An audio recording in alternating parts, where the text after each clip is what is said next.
इन लोगों ने ये शब्द पहली बार सुना है सुंदरकांड। सुंदरकांड है क्या? बहुत सारे लोग हैं ऐसे। देखिए, आज भारत में कोई भी ऐसा व्यक्ति शायद नहीं होगा जो सनातन से जुड़ा है, जिसको सुंदरकांड के बारे में ना पता हो। और जिनको नहीं पता, तो उनके घर में कोई ऐसा माहौल नहीं है जो बिल्कुल ही नेगेटिविटी में, नास्तिकता में जो अब तक। अब तक। लेकिन आज का माहौल क्या है? घर में उठते ही सबसे पहले ऑन हनुमान चालीसा। अब मैं तो जब सुंदरकांड करता हूँ, तो सबको कहता हूँ कि भई आप 6 दोहे रोज़ करो। सुंदरकांड के 10 दिन में आपका पाठ हो जाएगा। अब हम जब सुंदरकांड करते हैं तो हनुमान जी की कृपा से बुक नहीं खोलते हैं, विदाउट बुक, उसका मतलब बिना देखे। तो लोग कहते हैं आप बिना देखे कर रहे हो? जैसे ही वो कहते हैं मैं कहता हूँ नहीं, क्योंकि मैं पाठ करते-करते सोचता हूँ हाँ, बिना देखे चल रहा है, तुरंत भूल जाते हैं, क्योंकि शास्त्र कभी किसी के अधीन नहीं होता। आपकी इस चेयर पर मैं बैठा तो मैंने यहाँ आकर कहा श्री व्यास पीठम शरणम प्रपद्ये,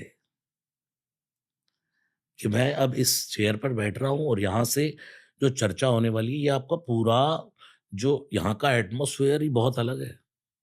पहली भक्ति जो नवधा भक्ति में श्रवणम, राम जी ने 9 भक्ति बताई श्रवणम, प्रहलाद जी ने हिरण्यकश्यप को बताई भागवत में। श्रवणम कीर्तनम विष्णु स्मरणम पाद सेवनम अर्चनम वंदनम दास्यम सख्यम आत्मनिवेदनम। ऐसे ही राम जी ने 9 भक्ति बताई, तो उसमें यही पहली भक्ति तो श्रवण है।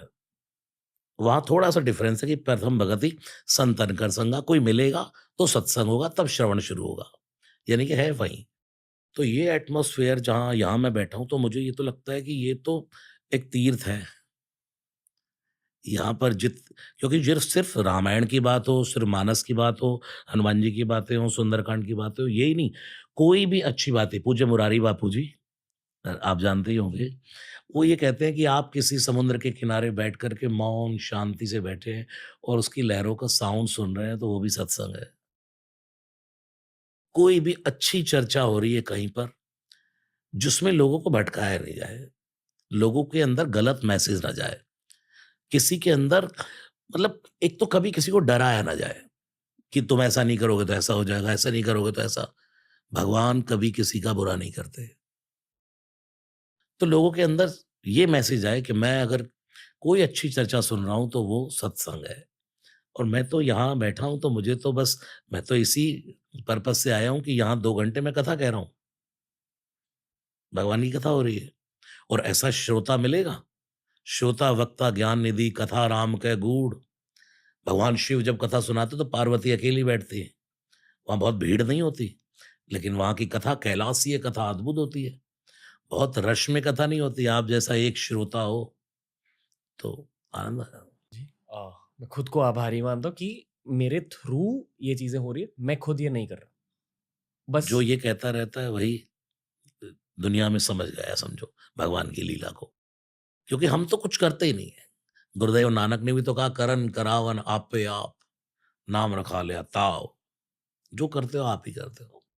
जब हम बिल्कुल समर्पण करके चलते हैं ना, कि क्योंकि हम तो कुछ कर ही नहीं रहे हैं। अब आपके पास मैं आया तो मुझे कौन लाया? सीधी-सी बात है, कौन लाया? भगवान ने आपके माइंड में डाला। मुझे अब 22 तारीख को मैं हरियाणा के मुख्यमंत्री खट्टर जी, मनोहर लाल खट्टर जी, उनके लिए सुंदरकांड गाने जा रहा हूँ। 22 को योगी जी, मुख्यमंत्री अ, यूपी सरकार के लिए सिकंदराबाद में, सुबह फरीदाबाद में। तो ये सब जहाँ-जहाँ भी मैं जाता हूँ, या तो मुझे ये लगता है कि इनके मन में किसने डाला कि इनको बुलाओ? ये कौन कर रहा है? ये सब तो वही कर रहा है। इसलिए जैसे भगवान श्री कृष्ण गीता में अर्जुन कहने लगा, सोचने लगा ना क्या करूँ, क्या करूँ? भगवान ने कहा चल, तू क्या करेगा?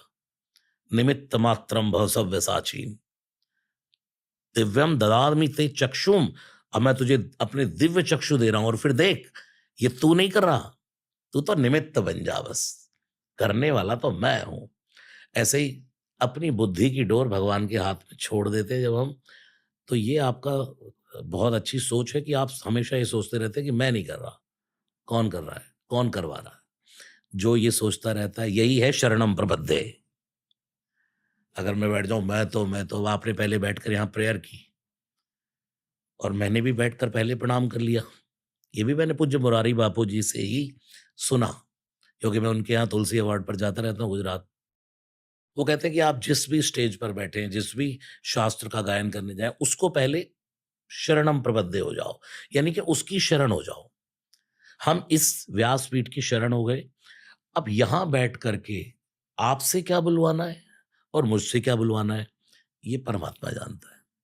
तुलसीदास जी तो लेखनी लेकर बैठ गए थे।